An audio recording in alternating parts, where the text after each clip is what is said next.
కేంద్ర మంత్రి కిషన్ రెడ్డి మాట్లాడుతున్నారు. ఆ లైవ్ చూద్దాం. చాలా స్పష్టంగా గతంలో కూడా రాజశేఖర రెడ్డి గారు ముఖ్యమంత్రిగా ఉన్నప్పుడు బీసీ ఈ పేరు మీద 4% ముస్లింలకు రిజర్వేషన్ కల్పించినప్పుడు ఆనాడు హైకోర్టు రాజ్యాంగ ధర్మాసనం చాలా స్పష్టంగా హైకోర్టు ఫుల్ బెంచ్ ఈ రకమైనటువంటి రిజర్వేషన్ రాజ్యాంగ వ్యతిరేకము కాబట్టి రిజర్వేషన్ చెల్లదని చెప్పి హైకోర్టు 2 సార్లు చాలా స్పష్టంగా తీర్పిచ్చింది.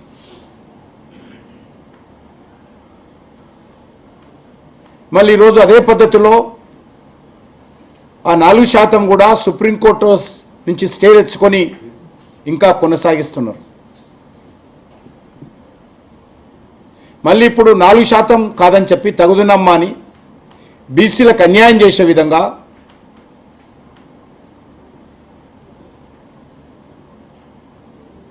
నాలుగు శాతాన్ని 10% పెంచి ఈరోజు 42%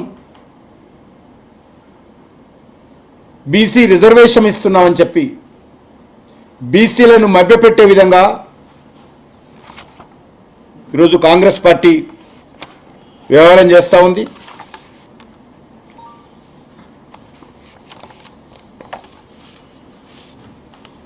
చాలా స్పష్టంగా కాంగ్రెస్ పార్టీ సర్వే పేరు మీద బీసీ జనాభాను తగ్గించేటువంటి ప్రయత్నం చేసింది. 56% అని ఒక దిక్కు చెప్తూ ఆ 56%లో 10% ముస్లింలను కలిపి మరి నిజమైనటువంటి బీసీలు 46% ఉన్నట్టుగా ప్రకటించి ఈ యొక్క రిజర్వేషన్ ప్రక్రియపై అనేక రకాల డొంక తిరుగుడు ప్రచారాలతో ప్రజలను మభ్యపెట్టే విధంగా ఈరోజు ప్రయత్నం చేస్తూ ఉంది. బీసీస్ 56% అని, అందులో బీసీ ముస్లిమ్స్ 10% అని, బీసీ హిందువులు 46% అని ఈరోజు కాంగ్రెస్ పార్టీ ప్రకటించింది. నేను ఈ సందర్భంగా మనవి చేస్తా ఉన్నాను. ఈరోజు రాజకీయపరమైనటువంటి స్థానిక సంస్థల రిజర్వేషన్స్ ఎవరికి లబ్ధి చేకూరే విధంగా కాంగ్రెస్ పార్టీ ప్రభుత్వం చేస్తుందో చెప్పాల్సినటువంటి అవసరం ఉంది. గతంలో కూడా కొంతమంది గ్రామీణ ప్రాంతాలలో పూర్తిగా చేతి వృత్తుల మీద ఆధారపడి జీవనం కొనసాగించేటువంటి కొన్ని సామాజిక వర్గాలకు దేశమంతా అనేక రాష్ట్రాల్లో రిజర్వేషన్ ఉంది.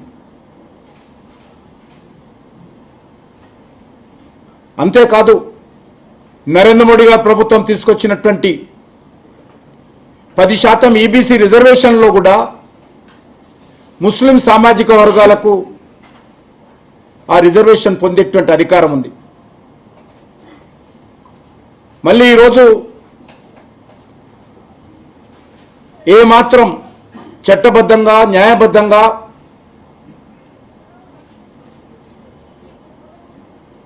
అమలుకు నోచుకోలేనటువంటి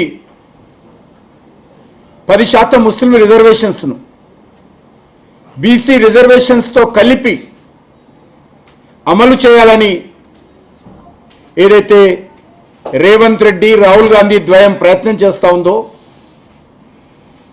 ఇది బీసీలకు అన్యాయం చేసే విధంగా ప్రయత్నం చేస్తూ ఉంది. గతంలో మనకు తెలుసు జిహెచ్ఎంసీ ఎన్నికల్లో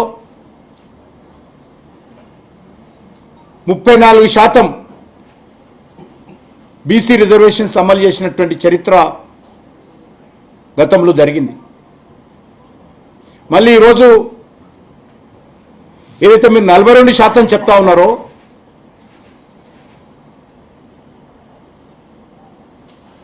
మరి ఈ యొక్క 42% రాజకీయ రిజర్వేషన్స్లో బీసీ రిజర్వేషన్ తగ్గిందా పెరిగిందా రేవంత్ రెడ్డి చెప్పాలి.